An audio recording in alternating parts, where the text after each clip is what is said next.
Welcome all. My name is Dr. Sangram Patil. I work for Sammek School in Erandol, District Jalgaon in Maharashtra, and the chapter name is Periodic Classification of Elements.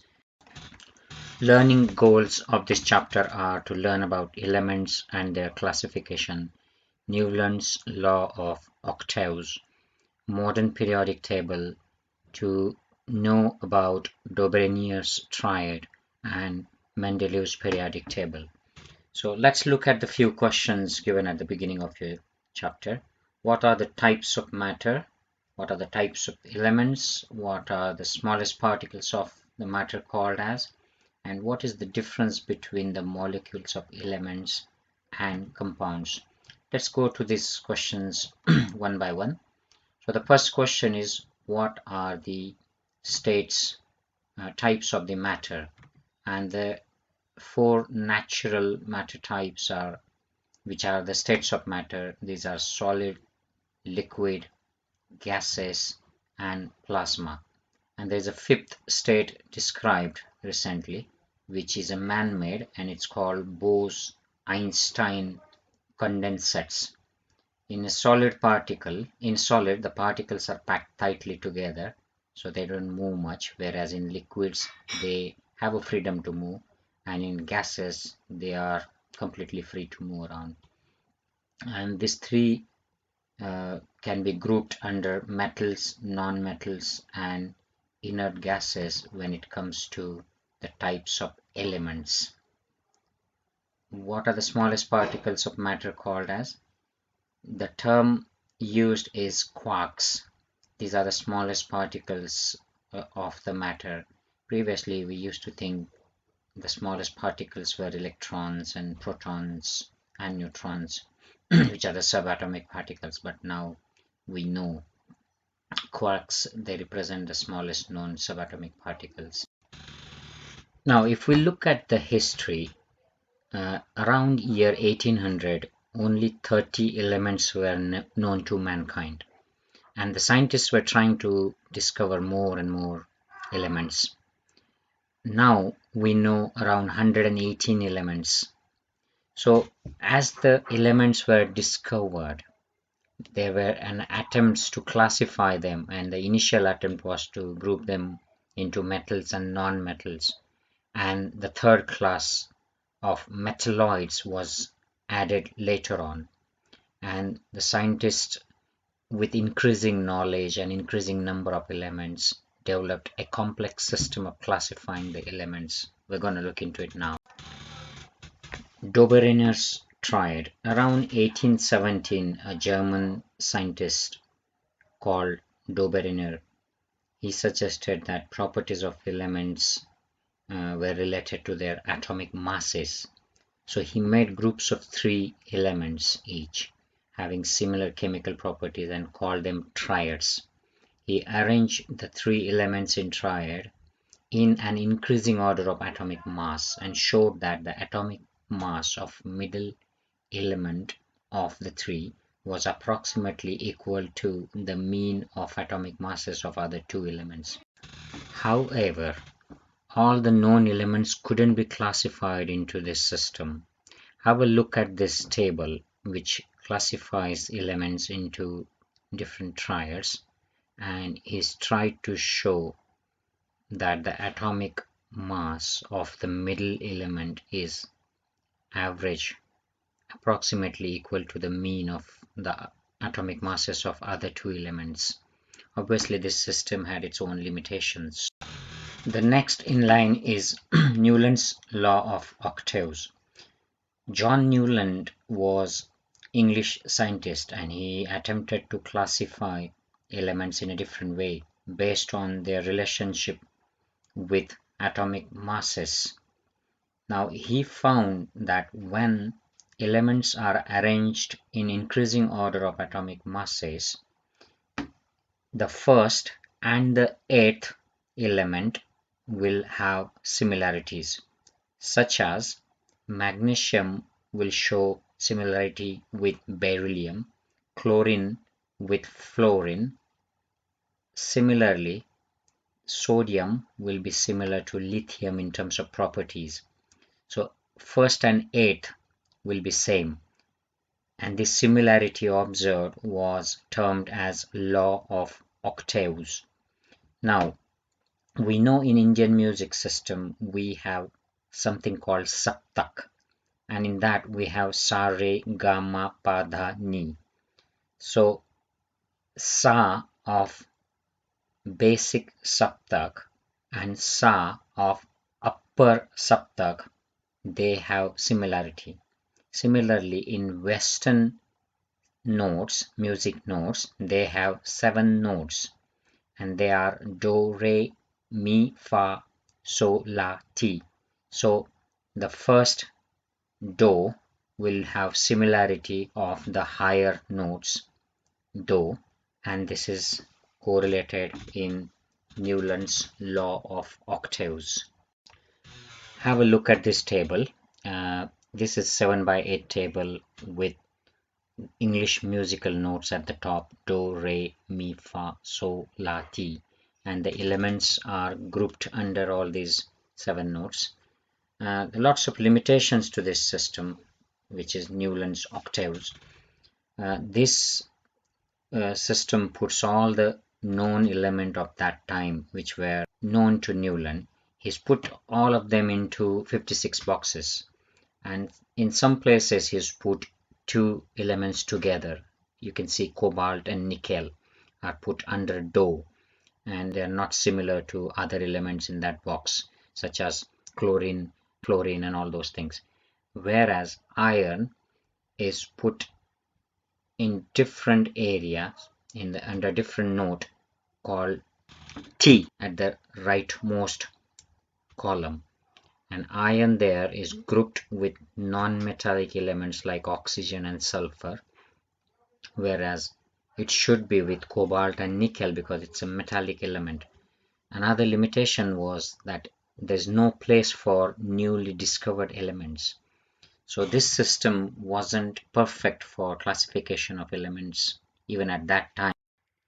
Now let's learn something about Mendeleev's periodic table, which is a very important topic for you. This is the main core of this chapter. So who was Mendeleev? He was a Russian scientist and his name was Dmitry Mendeleev. He developed a periodic table for elements, and that was in later part of 19th century. Mendeleev's periodic table is the most important step in this classification systems of elements. Mendeleev considered the fundamental property of elements, the atomic mass, as the standard and arranged 63 elements which were known at that time, and he arranged all these elements in increasing order of their atomic masses. Then he converted this arrangement into a periodic table of elements, and he then divided these elements in accordance with their physical and chemical properties.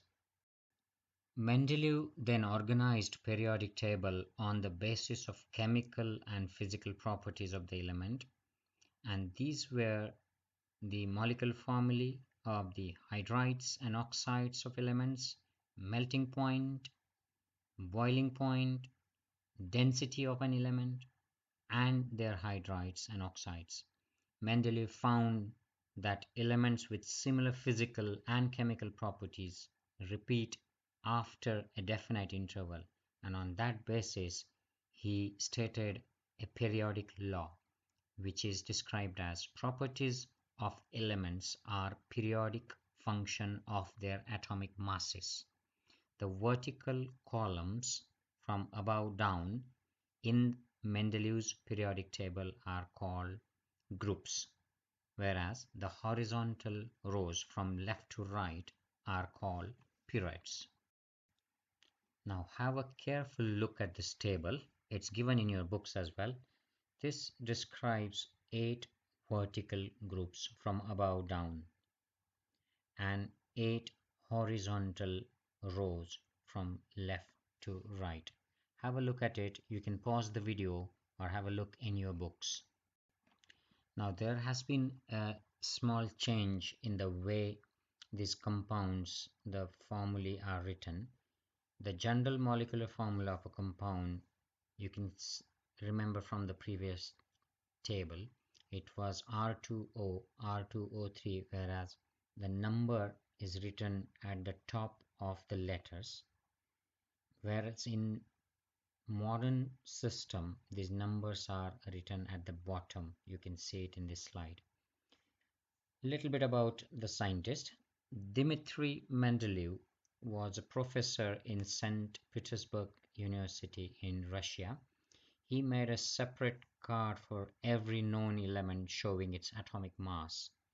He arranged the cards in accordance with the atomic masses and properties of the elements, which resulted in the invention of the periodic table of elements. Now let's deal with these questions.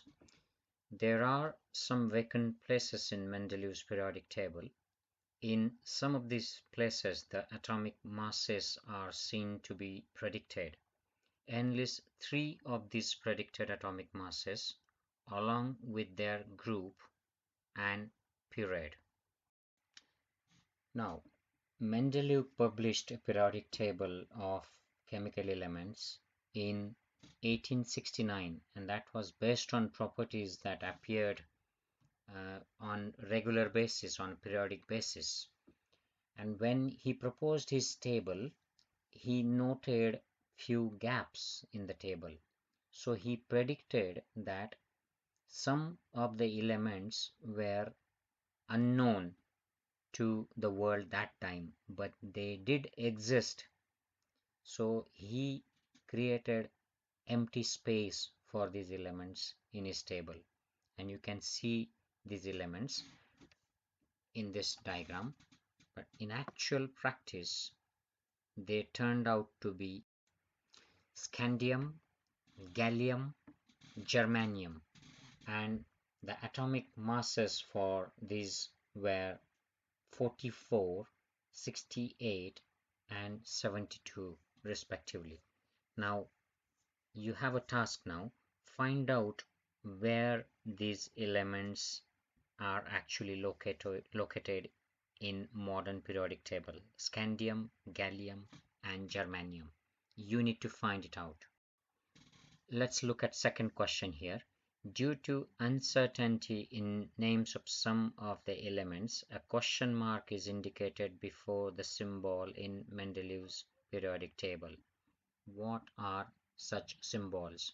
Again, the previous question, we have already answered this question. He named his predicted elements as Eka boron, Eka aluminum, and Eka silicon, and he gave them symbols as EB, EA, and ES. So what are the merits, advantages, positive points about Mendeleev's periodic table? Students, we know the science is progressive. It keeps changing in terms of information. There is a new information added every few years. And there is a freedom in science to revise the old inference by using more advanced techniques. These characteristics of science are clearly seen if we look at the classification of the element system, and that is true for even Mendeleev's periodic table. While applying the law that the properties of elements are periodic function of their atomic masses to all the known elements, Mendeleev arranged the elements with a thought that the information available till then was not the final, and he predicted few empty spaces and labeled the names. We know that. As a result of this, Mendeleev's periodic table demonstrates the following benefits, merits. Atomic masses of some elements were revised so as to give them proper place in the periodic table in accordance with their properties. For example, previously determined atomic mass for beryllium was 14.09, but with the new table it was changed to correct value of 9.4. Similarly, beryllium was placed before boron. Second merit, Mendeleev kept vacant places in the periodic table for elements not discovered till then. Three of these elements, Eka boron, Eka aluminum, and Eka silicon from the known neighbors and their atomic masses were indicated by Mendeleev. Look at this table which compares Eka aluminum, which was originally predicted by Mendeleev, with gallium, which is the actual element which was later found out. Look at their atomic masses, density, melting point, formulae of chloride, oxide, and nature of oxide. So Mendeleev was able to predict quite closely. Have a look at this. Pause the video and have a look at this table, or look into your book for details. The next merit of Mendeleev's periodic table is that there was no place reserved for noble gases, but when noble gases such as helium, neon, and argon were discovered towards the end of 19th century, he created the zero group without disturbing the original periodic table, and it worked really well. It's a question here. Chlorine has two isotopes, chlorine 35 and chlorine 37. Their atomic masses are 35 and 37 respectively. The chemical properties are same. Where should these be placed in Mendeleev's periodic table? In the different places or in the same place? Now, chlorine is a halogen and its place in periodic table is group 17 or period 3. Group is a vertical part and period is a horizontal part. So chlorine is being a halogen molecule, it's got a position second in group, having atomic number of 17. So even though the atomic masses are different, its atomic number is 17. So it's the same position for both isotopes. This is end of part 1. Look for part 2 on YouTube channel.